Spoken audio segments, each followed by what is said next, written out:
Today, we're talking about packaging, which sounds like a small topic, but for us, it's much more complicated than it looks. This is our current Happy Tummies packaging.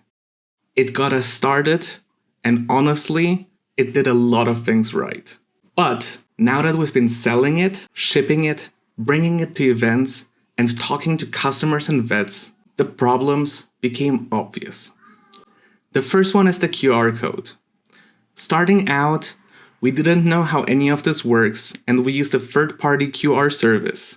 We found out that the moment we stopped paying for our subscription, the QR code, which was supposed to be dynamic, will stop redirecting. And then there's the zipper. Sometimes it broke, sometimes it got loose, and a lot of people complained. That is why we'll actually be changing the 180 gram version to instead use plastic containers with a lid and a dosing spoon immediately on the inside, and simple labeling that can be exchanged by market. However, that's not what this episode is about. We'll dive into the new packaging for our economy pack a little bit later. Today, let's talk about the most requested version that we've had, the 3 gram sachets. Our 180 gram sachet was very useful the moment somebody already knew the product, had bigger pets, and wanted to use it both regularly as well as in case of emergencies. However, as a first step, it's a big purchase, and if someone has never heard or tried Nutrified before, it can feel like too much of a commitment. The 3 gram sachet. It's much closer to a real entry point. This will allow vets and shops to give out free samples for people to use the product and see the effect. We looked at different materials. We looked at paper-based sachets. We looked at materials made from aluminum, as well as aluminum and matte plastic. We want it to be easily recyclable. So the paper sachets, which would have an inner plastic lining, immediately go out of question. Then there's clear plastic. This is useful because you can see the product. But for us, it doesn't feel like premium packaging, and the print would be really difficult. So, plastic is out. Which means we focus on the 2 versions of the aluminum packaging. On the one hand, we have the bare metallic option. On the other hand, we have one with a white matte coating on which we will be able to print. This one is much closer to our original feel and packaging, which we really liked. After going through different sizes, different shapes, we ended up on the selected format, which is going to be the matte white packaging with our print on it and the inner aluminum lining. The entire product will be around 7 by 3 centimeters. The dose is small, but the packaging still has to carry a lot.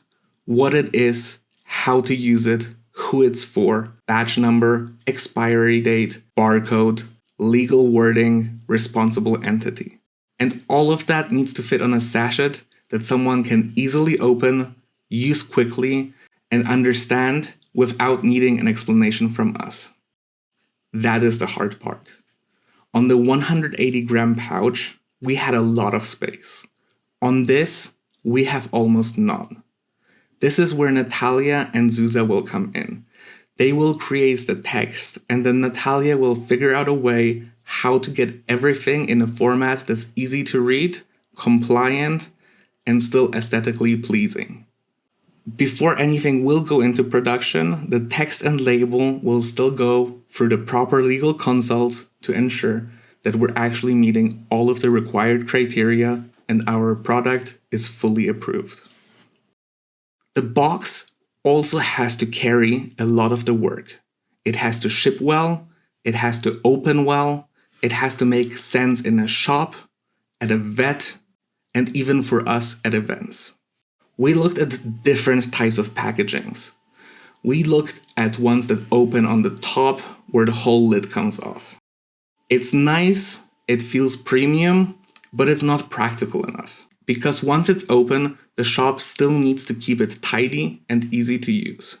This version is much closer to what we were thinking of. The top folds open and you can immediately see how the sachets sit inside. It's closable, it's easy to store, it makes a lot more sense. However, it doesn't act as a display box. That's why the third option we're considering is a vertical tear-off front, where the same box becomes the display stand. You can very often see this with food sachets in pet stores. That might be the strongest retail version because we're not just designing for shipping, but also for the store. So this is the funny part. All of this work is roughly for 2 teaspoons of product. But that's exactly why it matters. For the customer, it's a small first step. For us, it means coordinating between the sachet producer, the co-packer, the print shop which will do the collective box, design, barcode, legal, and final production.